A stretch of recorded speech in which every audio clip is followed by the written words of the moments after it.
Bien, jóvenes, buenas tardes. Vamos a iniciar con nuestra sesión del día de hoy, esperando que todos ustedes se encuentren muy bien, que hayan tenido un buen fin de semana, que hayan dado un buen examen también. Y bueno, vamos comentando un poco sobre nuestro tema mientras terminan de conectarse sus compañeros. Y hoy día tenemos que ver el tema del proceso económico. ¿Qué cosa es en sí el proceso económico? Se refiere al conjunto de etapas, el conjunto de fases, diríamos, que tienen que cumplirse para obtener aquellos bienes y servicios que necesitamos, que requerimos.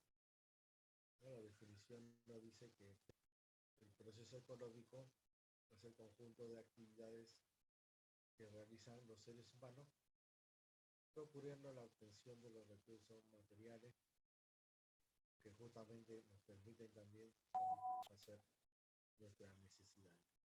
Dice que se escucha un poco bajo, a ver, vamos a aprovechar.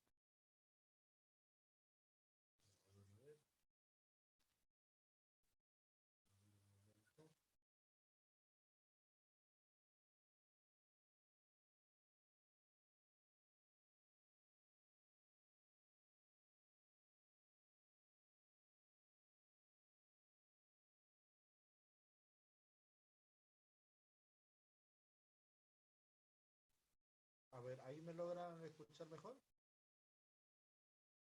¿Me confirman, por favor? Profe, no se escucha nada. ¿No me escuchan? Qué raro.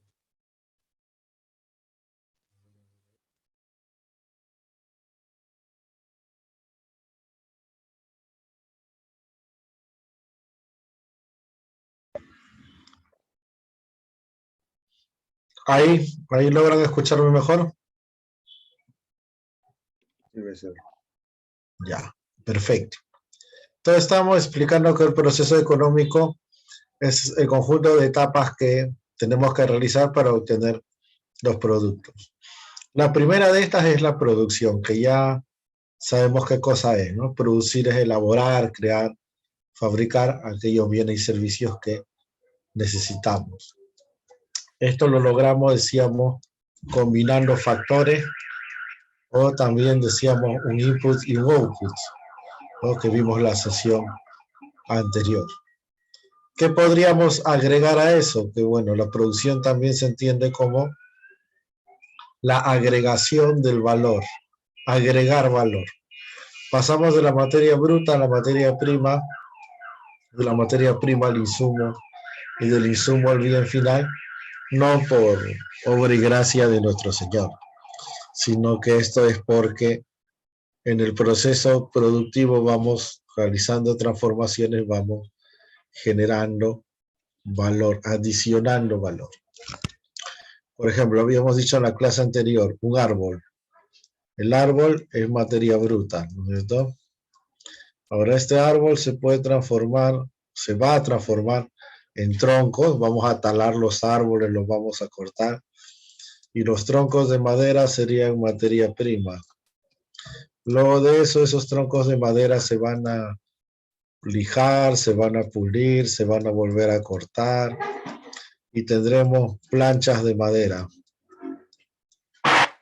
Y luego esas planchas otra vez se van a transformar, se van a cortar, se van a pintar, y tendremos algunos muebles, por ejemplo, una mesa de repente, ¿no? Un mueble.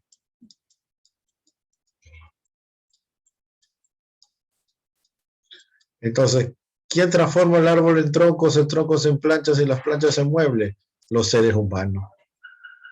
Pero esto lo hacemos también utilizando herramientas. Entonces, esta herramienta, este factor capital y el factor trabajo me permite ir transformando, haciendo todo este proceso de transformación.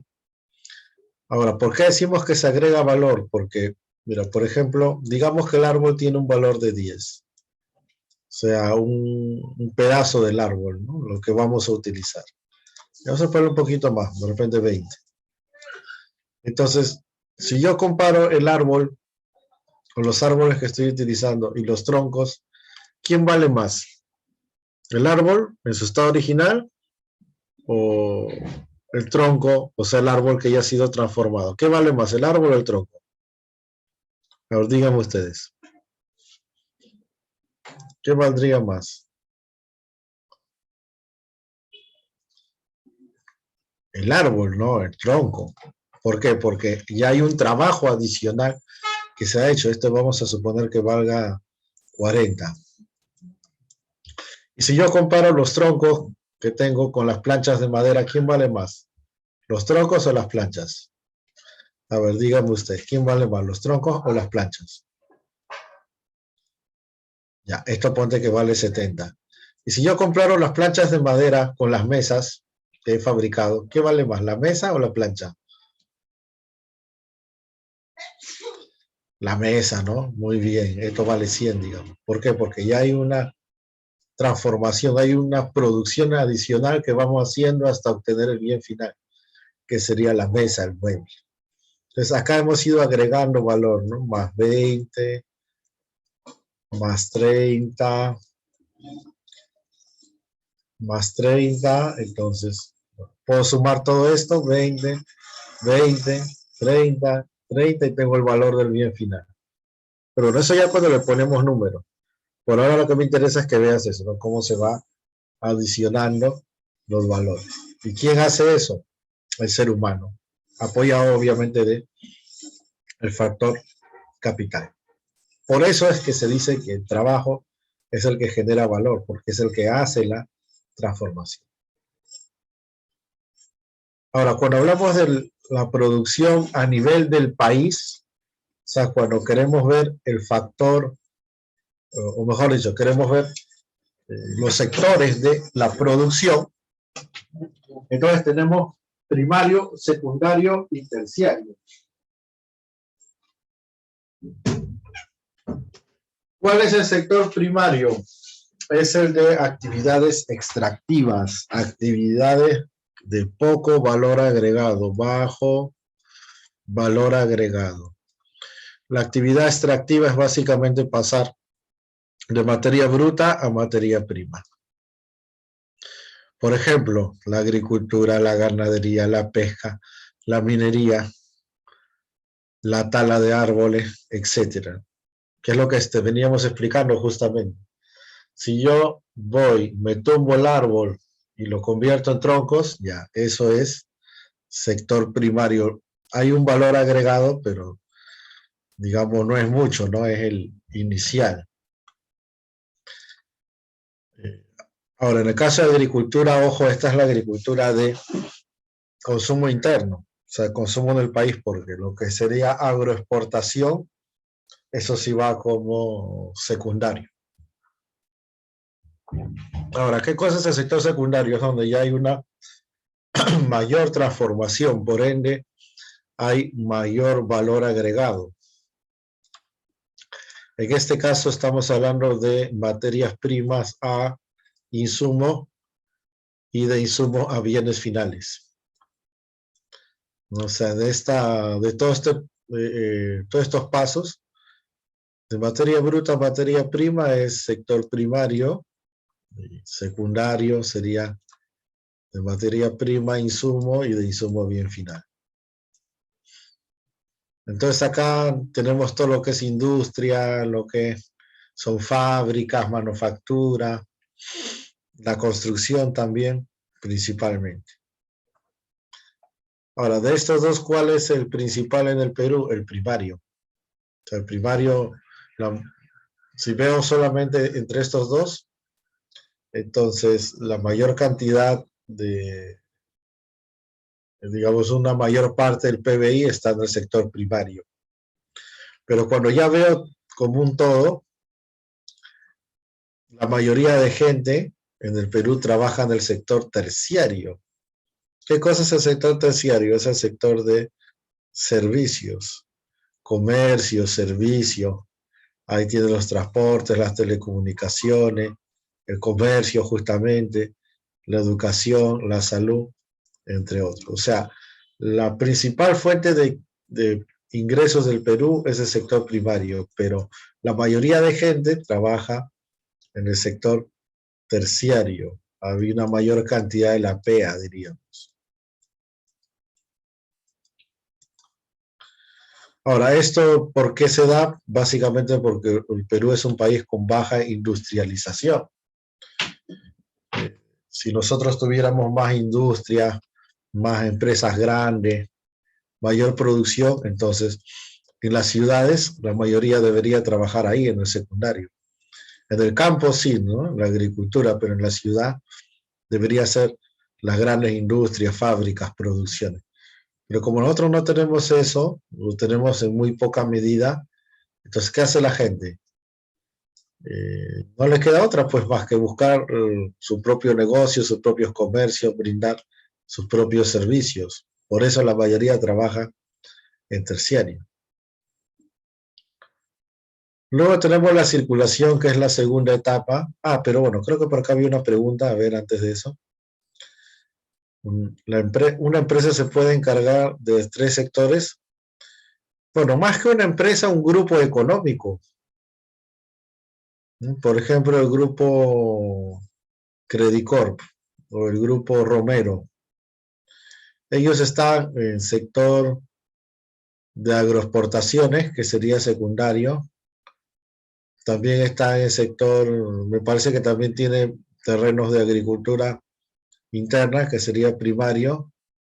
Y también están en servicios, ¿no? Bueno, por ejemplo, lo que son justamente servicios bancarios.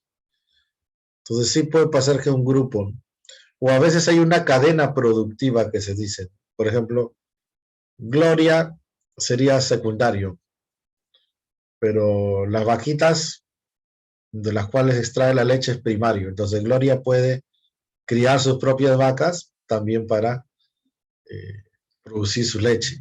Entonces podría ser, eso en economía se llama integración horizontal, cuando una misma empresa se encarga del primario, secundario y terciario, porque también podrían ellos, si quisieran, comercializarlo.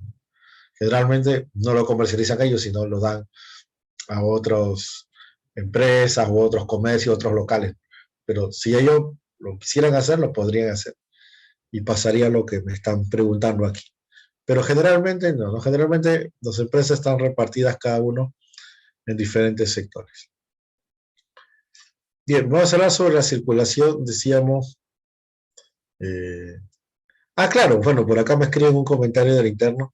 Sí, pues efectivamente los grandes grupos económicos acumulan mayores riquezas, generalmente hacen eso, ¿no? Manejan ya toda la cadena. Es un poco lo que, bueno, habría que entrar ahí en detalles, pero en los alimentos algunos critican eso, ¿no? Dicen que Alicorp maneja toda la cadena desde la producción hasta que llega al consumidor final. Entonces, bueno, por eso que los precios son un poquito más caros. Pero bueno, justamente hablando de los precios, ¿en qué etapa se forman los precios? En los mercados. ¿Y dónde se trasladan los mercados? En la circulación. Circulación es la etapa en la cual los productos van a los mercados. Y en el mercado, repito, es que se forman los precios. Ahora, acá hay mercados que son más competitivos y otros menos competitivos. Hay mercados donde hay más oferta y demanda, y en cambio en otros hay más concentración, como los monopolios y oligopolios, ya eso es cierto. Pero eso vamos a ver después, ¿no? Por ahora, más allá del tipo de mercado, ¿no? Más competitivo, menos competitivo, pero eso se da en la circulación. Ahora, aquí es importante también establecer algunas cosas. Por ejemplo, ¿cómo determino que algo es un mercado en los términos actuales? O sea, en lo que hoy se entiende como mercado. Bueno, básicamente 4 cosas: oferta, demanda, precio y producto. Quiere decir que si yo voy a comprar a mi casera que está en la bodega, en la esquina de mi casa, o de repente voy a comprar por internet en un mercado virtual, ya, igual están esos 4 elementos. O sea, no es que uno es mercado y el otro no. Solo que uno es mercado físico o espacial y el otro es mercado virtual. Yo compro por internet, hay oferente, sí, el que me vende. Hay demandante, claro, yo que estoy comprando. Hay un producto y hay un precio. ¿Estamos claros? Ahora, lo que sí, claro, habría que explicar también es que no siempre ha existido un mercado. Lo que sí ha existido siempre o casi siempre es intercambio. Solo que en principio era el intercambio directo, que se le llamaba, o sea, el trueque, mercancía por mercancía o producto por producto.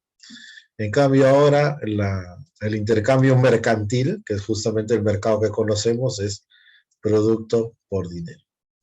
Y esto hay que aclararlo porque he visto que algunas personas piensan eso, ¿no? Te dicen, sobre todo los que están más a favor de una economía de mercado, te dicen, no, pero el mercado siempre ha existido, siempre existió, es fruto de la acción humana y por ende, siempre, o sea, prácticamente, algunos te dicen, otros no, pero prácticamente lo que te quieren decir es que como siempre existió, siempre existirá.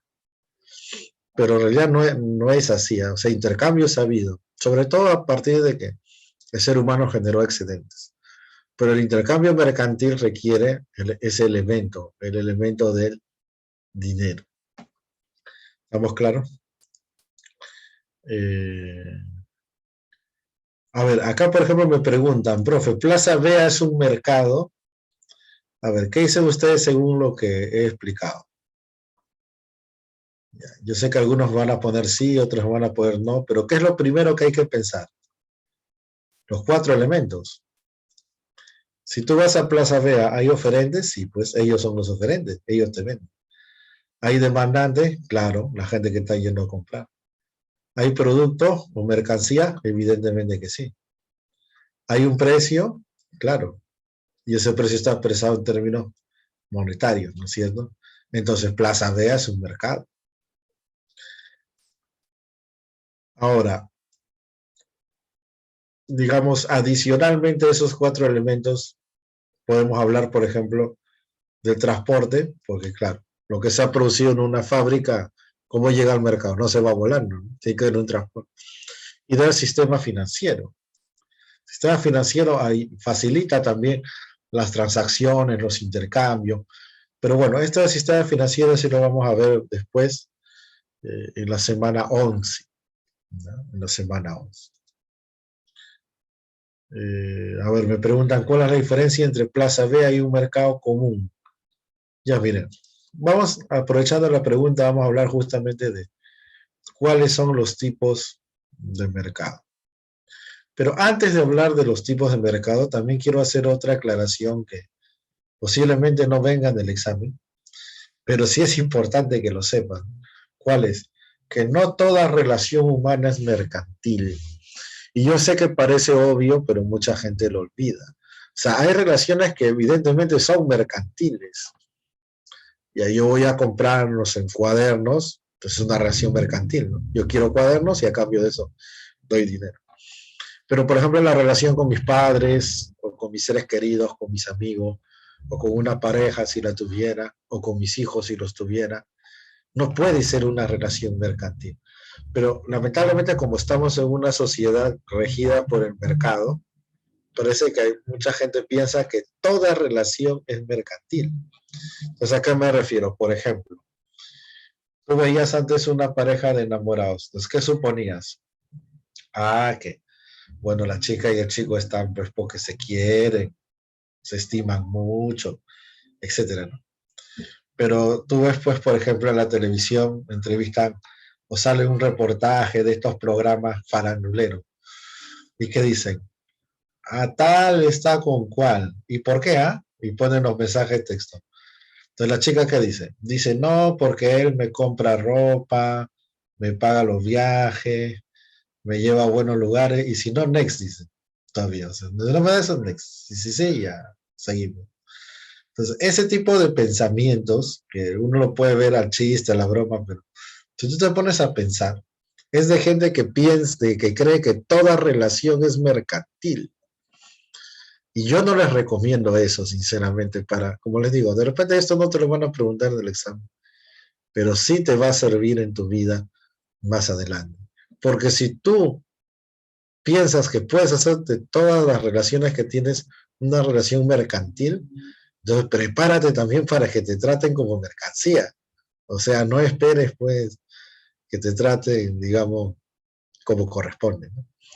Entonces, bueno, eso hay que tener mucho cuidado. No hay que estar pensando siempre si me conviene, no me conviene. En un negocio, lógicamente que sí, pues tengo que pensar si me conviene. Pero en una relación personal no puede estar siempre bajo esa lógica, ¿no? O, por ejemplo, la relación con tus padres o tus seres queridos. Por ejemplo, tú tienes, digamos que tu mamá o tu papá se enferma, tú lo tienes que cuidar.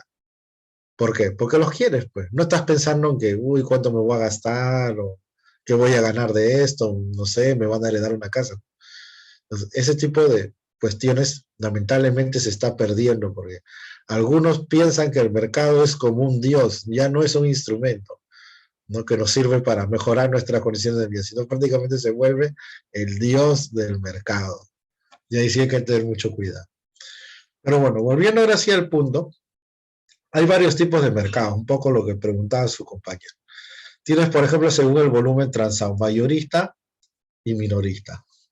Mayorista, grandes volúmenes, minorista, pequeños volúmenes.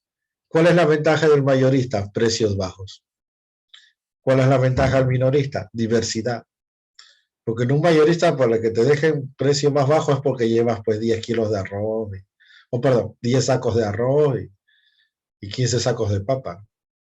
Pero de repente yo no quiero tanto, pues yo quiero hacer mi almuerzo, mi lomo saltado, y quiero un poquito de arroz, un poquito de papa y un poco de cebolla y un poco de carne.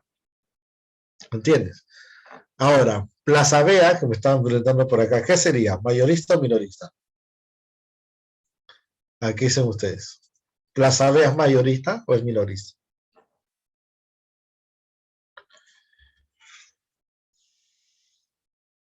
Ambos me dicen. No, en realidad es minorista. Plaza Vea es minorista. Metro es minorista, pero si tú vas a Macro, por ejemplo, que lo has escuchado, hay unos que son más grandes, ¿no? Almacenes de Macro. Esos son mayoristas. Igual, el mercado que está por mi casa, que es minorista, pero si yo me voy a Santa Anita, lo que era la parada, ese es mayorista. Entonces me preguntaban por acá un alumno, ¿no? De esos compañeros, ¿cuál es la diferencia entre Plaza Vea y un mercado en mi barrio? En realidad, en el volumen no hay gran diferencia, ¿no? Simplemente la diferencia está quizás en un poco podríamos decir, las condiciones en las cuales tú haces la compra y venta, ¿no? Pero después de eso, nada más. Es como que yo te diga, ¿cuál es la diferencia entre comprar en Gamarra y comprar en Ripley? A veces son hasta los mismos productos, pero cambia un poquito las condiciones, ¿no? Eso justamente voy a comentar después.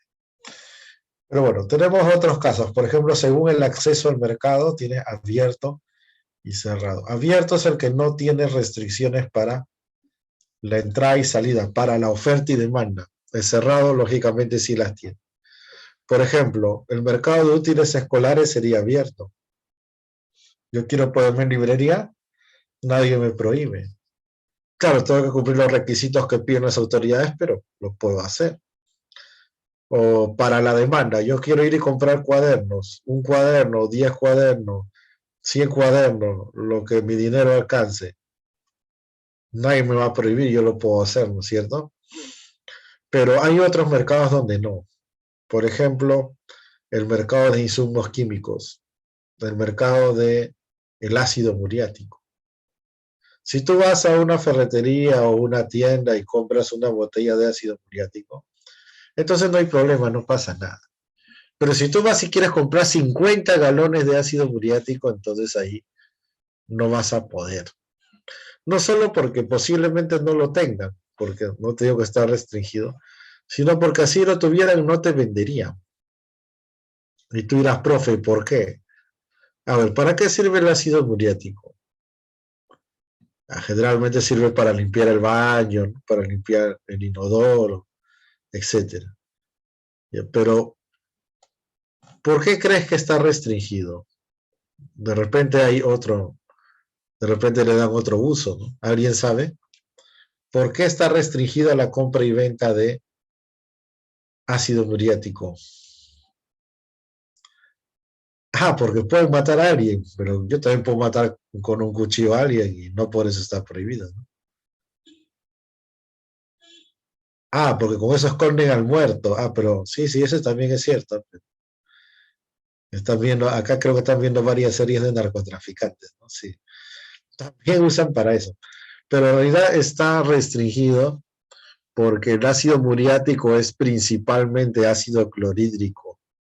Mira, cuando acabe la clase, antes que empiece la otra, te vas rapidito y te fijas en la botella de ácido muriático. Ojo, no te vayas a tomar la botella, solamente míralo, agarra con cuidado. Y ahí dice componentes, el 98% es ácido clorhídrico. Y el ácido clorhídrico sirve básicamente para procesar la cocaína, la pasta básica, todo eso. Entonces el gobierno, cuando tú compras 50 galones, no está pensando que quieres tener tu baño limpio y reluciente. Lo que está pensando es que gran parte de eso se va a desviar al narcotráfico. Entonces lo restringe. No lo puede prohibir, pero lo limita. ¿Estamos claros? Entonces no cualquier empresa puede vender en cantidad. Hay un registro, hay una entidad estatal que se llama Unidad de Insumos Químicos. Ellos lo registran. También si alguien necesita comprar más, bueno, tendría que pedir autorización ahí y lo registraría. Y luego tenemos según el aspecto legal, y acá tenemos 4, pero son 4, pues.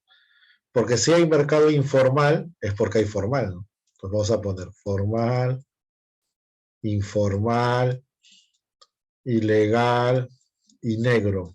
Ya, esos son los 4. Empecemos por formal e informal, ¿sí? Acá había una pregunta, ¿no? A ver, la leo rápidamente, si no. Me dice el profesor, o sea que los narcotraficantes tipo Chapo estuvieran aliados con las empresas que hacen ácido muriático. Bueno, pues, ¿qué les puedo decir, muchachos? Tú sabes que una cosa es hacer lo que te conviene y otra cosa es hacer lo correcto. La mayoría de gente deberíamos hacer lo correcto, pero realmente la mayoría hace lo que les conviene. Un poco lo que hablábamos hace un momento, pues. Entonces entenderás que hay miles de millones de razones que hacen que el ácido muriático o el ácido clorhídrico, que debería usarse para la limpieza en los baños, termine en el narcotráfico, ¿no? Pese a las restricciones, pese a que hay una unidad que fiscaliza eso, pues, pero lamentablemente, como les digo, pues es gente que cree que toda la vida es mercantil. Espero que no sea el caso de ustedes, ¿no? En el futuro, por lo menos. Pero bueno, volviendo al punto. Entonces, tienes formal, informal, ilegal y negro.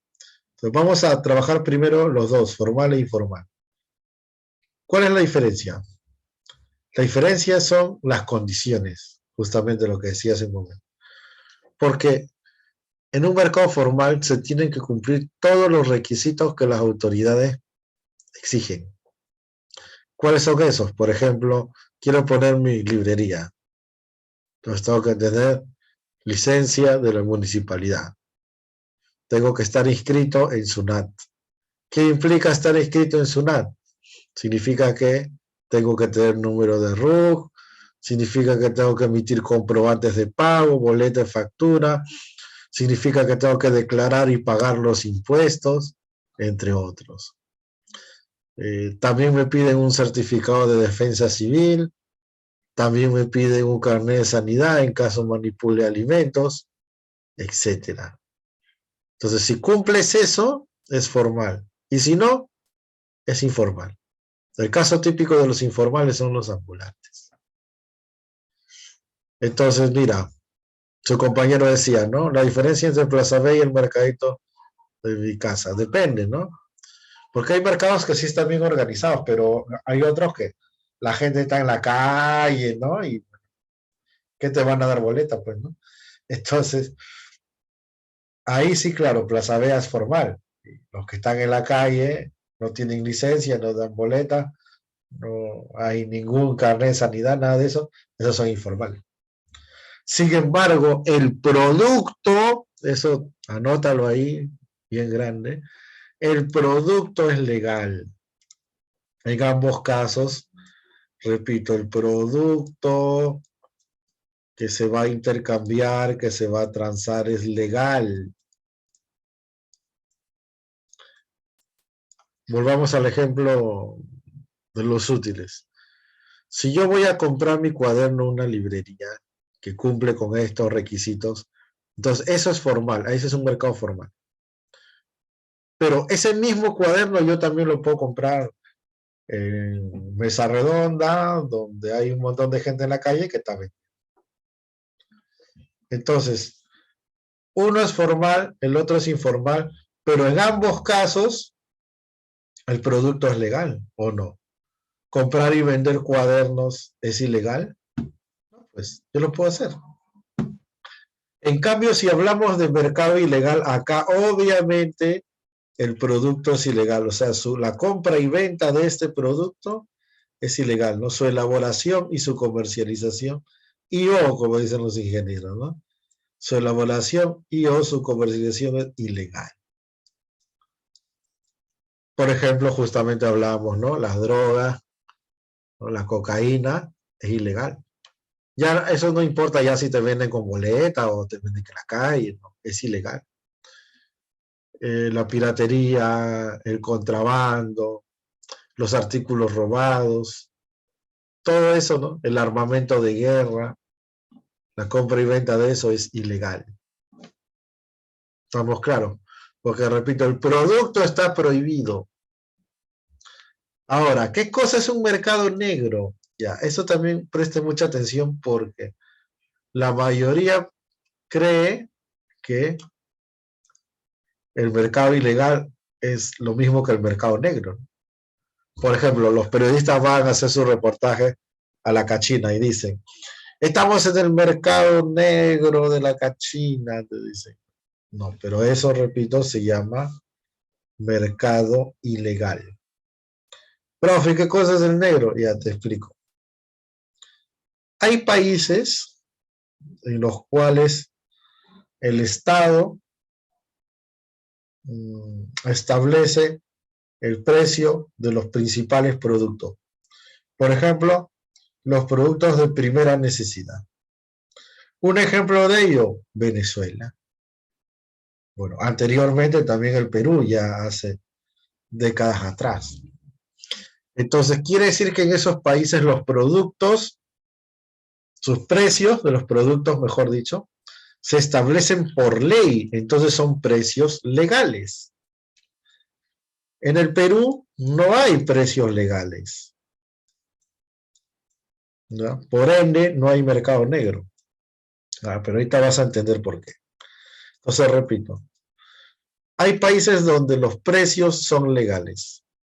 Entonces, si no se cumple con ese precio legal, si se hace la transacción, la compra y venta a un precio que no es el legal, o sea, un precio ilegal, entonces ahí se está constituyendo un mercado negro. Entonces, uno es producto ilegal y el otro es precio ilegal. Profe, no lo entendí muy bien ya. No te preocupes, vamos a explicar con detalle. Por ejemplo, vamos a suponer que el kilo de arroz cueste 5 soles. Ya yo sé que no está exactamente 5, es para el ejemplo más. Entonces, supongamos que el arroz, su precio de mercado es 5 soles. La oferta, la demanda, ya. 5 soles. Pero de repente 5 soles es mucho para la mayoría de familias del Perú, ¿no? Ahora que las cosas están más caras, ahora que hay mayor desempleo, ahora que las familias no les alcanza. Entonces el gobierno, de buena gente, según ellos, dice ya, ¿sabes qué? Esto que está a 5, ahora va a estar 2 soles. Ojo, este es un ejemplo porque en el Perú es imposible hacer esto. A partir de la Constitución del 93, para bien o para mal, pero esto está prohibido. En muchos casos creo que para bien, aunque como todo en la vida hay excepciones, ¿ya? Pero bueno, la cuestión es que esto no se puede hacer en el Perú, pero supongamos por un instante que sí se pudiera. Entonces el presidente diría, ¿sabes qué? O el Congreso, cualquiera de los que hacen las leyes, te diría, ¿sabes qué? Lo que está 5, ahora va a estar 2. Entonces al principio genial, pues, ¿no? ¿A quién no le va a gustar que lo que pagaba 5 ahora va a pagar 2? La gente va a estar contenta y va a querer comprar más, porque está más barato. Los consumidores van a querer aumentar las cantidades que demandan, o sea, lo que compran. Van a querer aumentar la cantidad demandada. Pero por otro lado, ¿qué va a pasar con las empresas? A las empresas no les conviene que baje el precio. Entonces, más bien las empresas van a disminuir las cantidades que ofrecen. Entonces, se demanda más, pero se produce menos. ¿Eso qué va a generar? Una escasez. O sea, va a generar que tú cuando vayas al supermercado todos los días, cuando vayas a Plaza Vea, por ejemplo, que están hablando acá, cuando vayas no vas a encontrar el producto. Salvo que te levantes a la 1 de la madrugada y estés haciendo cola hasta las 10 de la mañana. Ya. Entonces, salvo los primeros de la cola, los demás no van a encontrar. Entonces van a pasar los días, incluso puede ser las semanas, y en tu hogar ya no va a haber arroz, no va a haber azúcar, no va a haber leche, no va a haber productos de primera necesidad. No porque no los puedas pagar, sino porque son escasos. Entonces, supongamos que tu vecino, que se levanta todos los días a la 1 de la mañana y que sí compró, supongamos que tu vecino te dice, ya, mira, yo te puedo ayudar, yo te voy a vender el arroz, el azúcar que no consigues. Pregunta, ¿mi vecino me cobrará los 2 soles que dice el gobierno o me cobrará más? A ver, ¿qué dicen ustedes? ¿Me va a cobrar los 2 soles que la ley indica o me va a cobrar más? Me va a poner un precio, claro, ¿no? Me va a poner un precio mayor. Supongamos que, ya me dice, ¿sabes qué, vecinito? Mire, yo lo estimo mucho, pero te voy a cobrar 8 soles. Pues. Mi tiempo, mi esfuerzo, levantarme en la mañana, mi ganancia, y ahí están los 8 soles. Entonces, ya, pues como a mí no me queda otra, yo le voy a decir ya. Entonces, ¿qué estamos haciendo? Estamos haciendo un mercado, porque es oferta y demanda, pues, ¿no? Oferta, demanda, precio y producto. Estamos generando un mercado en el cual no se está cumpliendo el precio legal. Pero con nuestro ejemplo, el precio legal, ¿cuánto es? Es 2 soles. Pues. Entonces, 8 soles, ¿qué sería? Un precio ilegal. Ya. Cuando eso se da, se forma el mercado negro. Entonces, 8 soles sería un precio de mercado negro.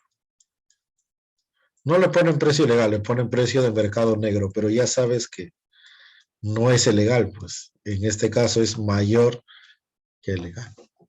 ¿Se entendió? Ahora, acá dice clandestino, no se refiere a que estás pues de repente, no sé, tienes que hacerlo en un sótano, sino que evidentemente en los países donde hay precio legal, las autoridades salen a fiscalizar pues, que se cumpla. Entonces tampoco lo va a estar haciendo delante de las autoridades.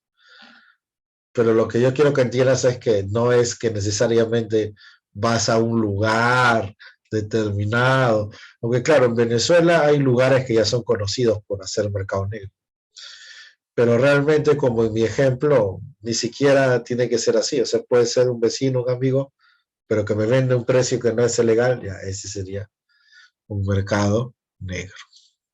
¿Se entendió? A ver, por acá me preguntan, cuando un producto es caro, es escaso y cuando es barato también. Claro, o sea, cuando el producto es escaso, cuando se demanda más de lo que se produce. Solo que cuando el mercado funciona libremente, cuando un mercado es competitivo, ojo, porque como te digo, también hay los monopolios, oligopolios, pero cuando el mercado es bastante competitivo, entonces el mercado mismo lo corrige, ¿no? Porque si un producto es escaso, su precio subiría, Entonces las empresas producirían más y las familias comprarían menos, ¿no? Y volverías al equilibrio. Pero cuando el precio ya está dado, eso no puede pasar. Legalmente al menos no puede pasar. Si el gobierno dice 2 soles en nuestro ejemplo, entonces son 2 soles. Por eso es que no se resuelve la escasez. Es más, no solamente es que no se resuelve, sino que con el tiempo va a empeorar. Pero eso lo vamos a explicar con más detalle de acá a 2 semanas, ¿no? Pero ya más o menos para que tengas la idea, o repito, cuando el precio es legal, es un precio rígido, es un precio que ya está dado, eso viene empeorando. ¿Por qué? Porque la gente se va a dar cuenta que puede hacer negocio. O sea, ya no es el vecino que por ayudarme me vende, aunque sea más caro, sino que la gente misma se da cuenta que se puede dedicar a eso. O sea, empiezan a comprar en exceso para revender. Y luego empeora porque las empresas se dan cuenta que también pueden hacer eso. Entonces, esconden los productos y los revenden en el mercado negro. Las mismas empresas. Y la cosa puede empeorar si en tu país no hay importaciones o se restringe la importación, porque con eso podría cerrar la brecha. Y la cosa puede ir a empeorar más todavía cuando no solamente no quieres importar, sino que no te dejan, que es lo que le pasa a Venezuela, o le pasaba, porque ya se está amistando con el gobierno de Estados Unidos. Y la cosa puede empeorar más si tu presidente es Maduro. Entonces, ya eso vamos a ver, como te digo, de acá a 2 semanas, pero no es una situación que vaya a mejorar. Por eso generalmente no es recomendable que el gobierno fije los precios de los productos. Ahora, yo no te voy a decir siempre ni nunca. Yo he visto algunos en internet que dicen siempre, otros dicen nunca, pero en una ciencia social un poquito difícil eso. ¿Por qué? Porque yo creo que hay casos muy puntuales donde se podría aplicar esto y por un periodo muy corto de tiempo. Por ejemplo, lo que pasó acá en el Perú el año 2020 con las camas hospitalarias y los balones de oxígeno. Ya, eso pues no es mercado, ahí no me vas a hablar de que la oferta, la demanda, ya ni siquiera pues que monopolio, oligopolio, eso ya fue usura, eso fue agiotismo, eso fue crematística, eso fue aprovecharse de la necesidad, y no solo necesidad, sino de la desesperación de la gente. O sea, ahí que no me vengan con el discurso, porque yo he escuchado a algunos, pues, ¿no? Disque libertario, ¿no? Con el discurso de libre mercado, no, pues, por favor. Yo sé que es un mercado, yo he estudiado esto, tengo muchos años de economista. Eso no, pues, ahí no me va a salir del mercado. Eso fue simplemente sacar lo peor del ser humano. Y ahí sí debió haber intervenido el Estado, pero no puede, pues. La Constitución no se lo permite. Ahora, por otro lado, también entiendo los que dicen, no, pero mejor que se quede así. ¿Por qué? Porque ese es un candado que le pusieron en los 90, ¿por qué? Porque antes éramos el otro extremo, pues. Antes le ponían precio a todo, hasta las entradas de cine. Entonces eso ya era absurdo, pues, ¿no? Eso ya también es un sinsentido, porque la economía, muchachos, lamentablemente, no se resuelve por decreto, pues. Si la economía se resolviera por decreto sería sencillo, porque sacaríamos una ley para que los precios sean bajos, sacaríamos otra ley para que la gente tenga trabajo, sacaríamos otra ley para que los sueldos suban y sacaríamos otra ley para que de repente pues el PBI crezca, ¿no? Y la inflación sea baja. Pero no se maneja así, lamentablemente no se maneja por decreto. Pero sí yo creo que hay casos puntuales contaditos con los de la mano, pero que se podría hacer. Por eso, en resumen, volviendo al punto, yo te digo que generalmente no es bueno que el gobierno ponga los precios de los productos. En una economía de mercado, ¿no? Ya, otra cosa son las economías de planificación que expliqué la primera semana. Ya, en una economía de mercado es mejor que el precio, digamos, se vaya ajustando a la oferta y la demanda. Listo. Entonces, ya estamos claros, creo, ¿no? A ver, para ver si me están entendiendo. El mercado de órganos, la gente que compra y vende órganos para sus familiares que necesitan, por ejemplo, un riñón. ¿Eso qué sería? ¿Formal, informal, ilegal o negro? A ver, ¿qué dicen ustedes? Claro, muy bien. Entonces sí me han entendido. Eso es un mercado ilegal. La mayoría acá a eso le llama mercado negro, por ejemplo, ¿no? Pero no, eso es un mercado ilegal. ¿Por qué? Porque en el Perú está prohibida la compra y venta de órganos. En el Perú, la transferencia de órganos es por donación, que es también lo que le explicaba hace un rato. No todo intercambio es mercantil. La donación no es un intercambio mercantil, no es un mercado. Para bien o para mal, porque algunos dicen, no, pero si fuera un mercado, entonces la gente conseguiría más rápido los donantes. Posiblemente, pero ya, digamos, caer al nivel que una persona por necesidad tenga que vender sus órganos es un poco ir ya contra la persona en sí mismo, ¿no? Contra la integridad de la persona. Pero bueno, de repente, por ahí tengo entendido que hay uno o dos países donde es legal, pero bueno, generalmente no es así, ¿no? Claro, a veces cuando tú tienes tu familiar enfermo, pues tú no estás pensando en eso, ¿no? Tú estás pensando en que quieres salvar su vida y vas a comprar. Ahora, el que vende, pues, bueno, el que vende sí ya es más discutible, ¿no? Todavía el comprador yo lo podría entender. Se entiende la desesperación, ¿no? Tú quieres salvar a tu familia. Pero el vendedor sí es un poquito ya más cuestionable, ¿no? Sobre todo estos, pues, ¿no? Tú tienes que tener mucho cuidado. Tantos, todos, ¿no? Todos deben de tener cuidado, pero sobre todo los caballeros, ¿no? Porque a veces hay algunas féminas que se dedican, pues, a este oscuro negocio, ¿no? Pues tú vas a una fiesta y te sonríen. Entonces tú piensas que es porque has ingresado a la uni. Uy, profe, ahora he ingresado a la uni. Entonces, las chicas me sonríen, me conversan, ¿no? Quieren sentarse en mi mesa, pero no, mucho cuidado porque de ahí, de un momento al otro, te duermen y apareces pues sin riñón. Pero lamentablemente hay esos casos, ¿no? Entonces, mucho cuidado. Los norteamericanos, los estadounidenses, ante potenciales estafas, utilizan una frase que yo también mucho la utilizo, ¿no? Ellos dicen, tú tienes que pensar esto, ¿no? Ellos dicen, es demasiado bueno para ser cierto. O sea, si tú pues fueras de repente, no sé, Cristiano Ronaldo, entonces llegas a un bar y te sientas, es altamente probable que se te acerque la gente, ¿no? Te converse. Pero si tú, pues, de repente, ¿no? Todavía estás ahí DJ evolucionando, entonces, pues, que te estén sonriendo y todo eso ya va con segunda, ¿no? Entonces, mucho cuidado a todos en general, poquito más a los caballeros que suelen caer en eso. Pero esos riñones, ¿dónde crees que terminan? En el mercado, pues, de órganos. Entonces, eso también sería un mercado ilegal.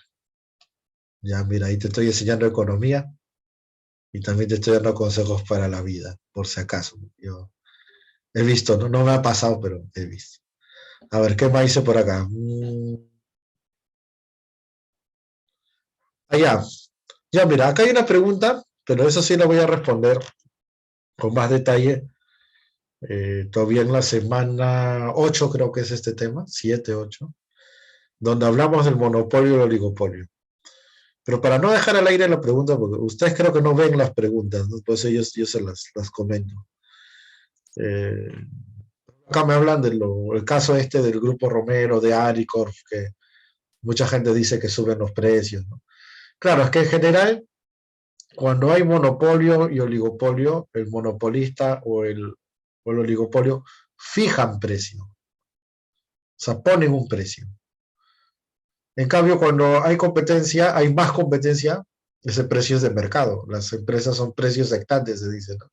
Si todos están vendiendo el arroz a 5 soles, yo no lo puedo vender a 7 pues, porque nadie me va a comprar.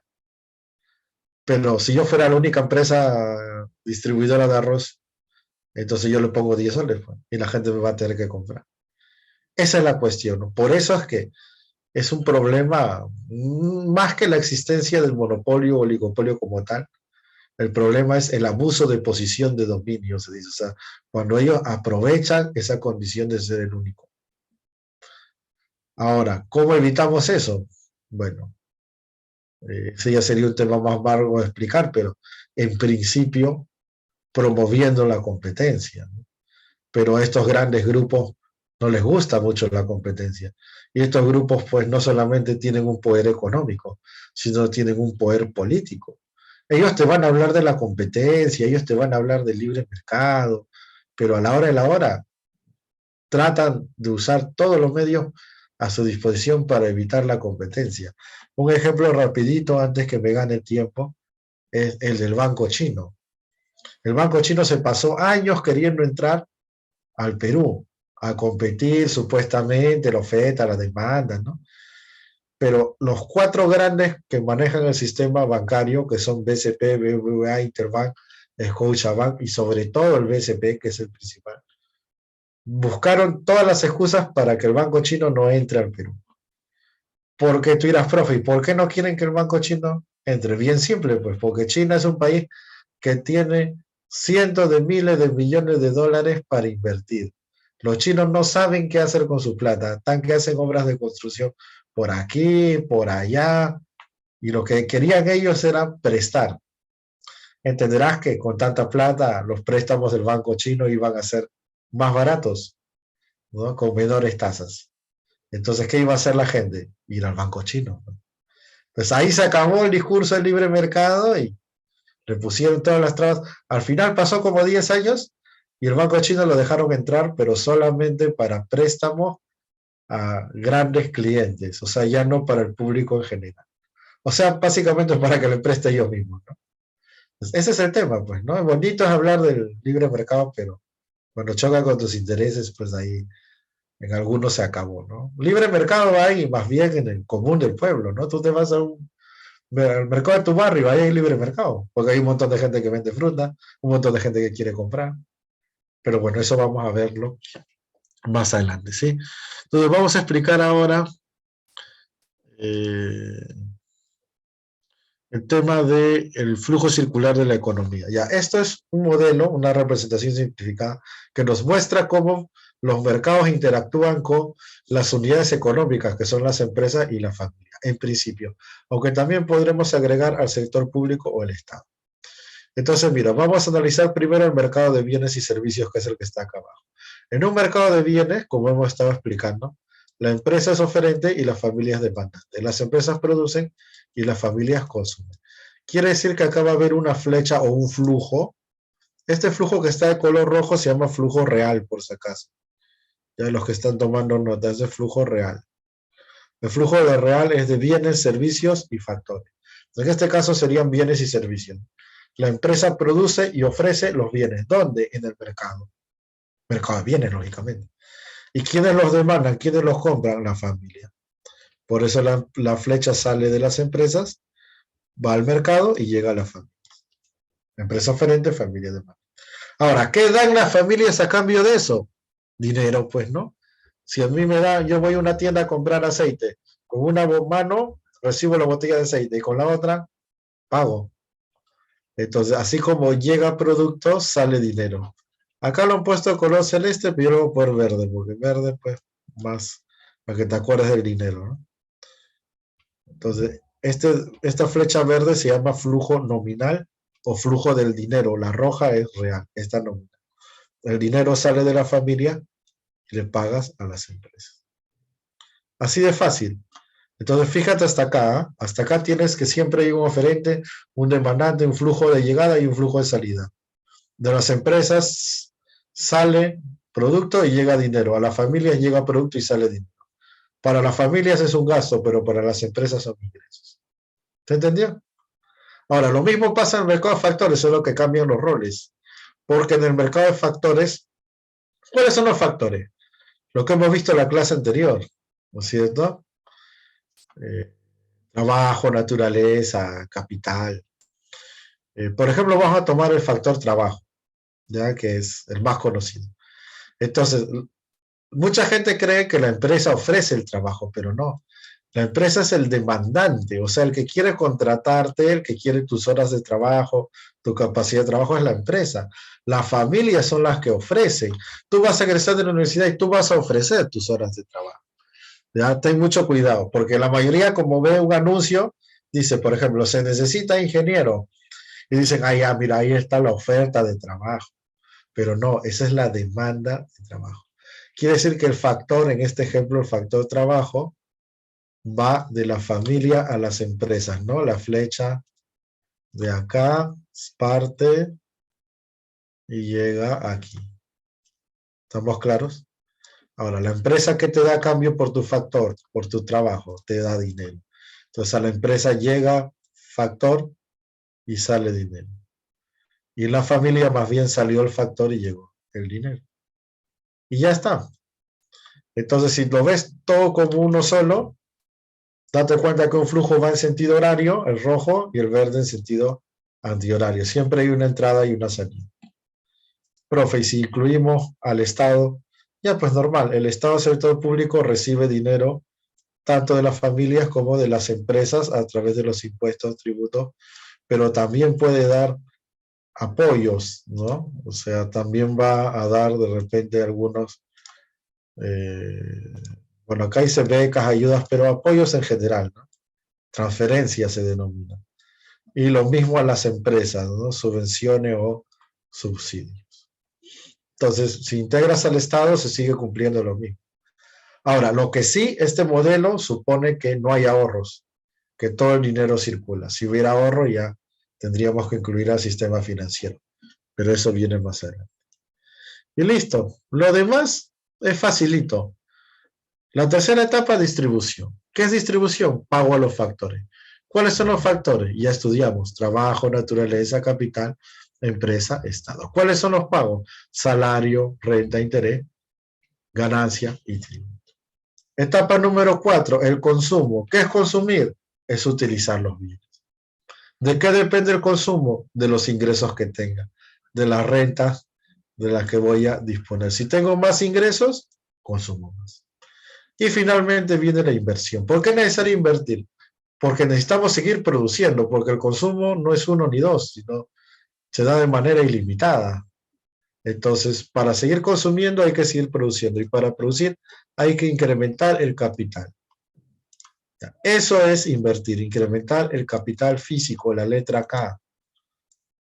Y lógicamente el dinero para invertir no va a caer del cielo. Por eso aquí decimos que se va a cumplir que inversión debe ser igual al ahorro. La letra S es igual a ahorro.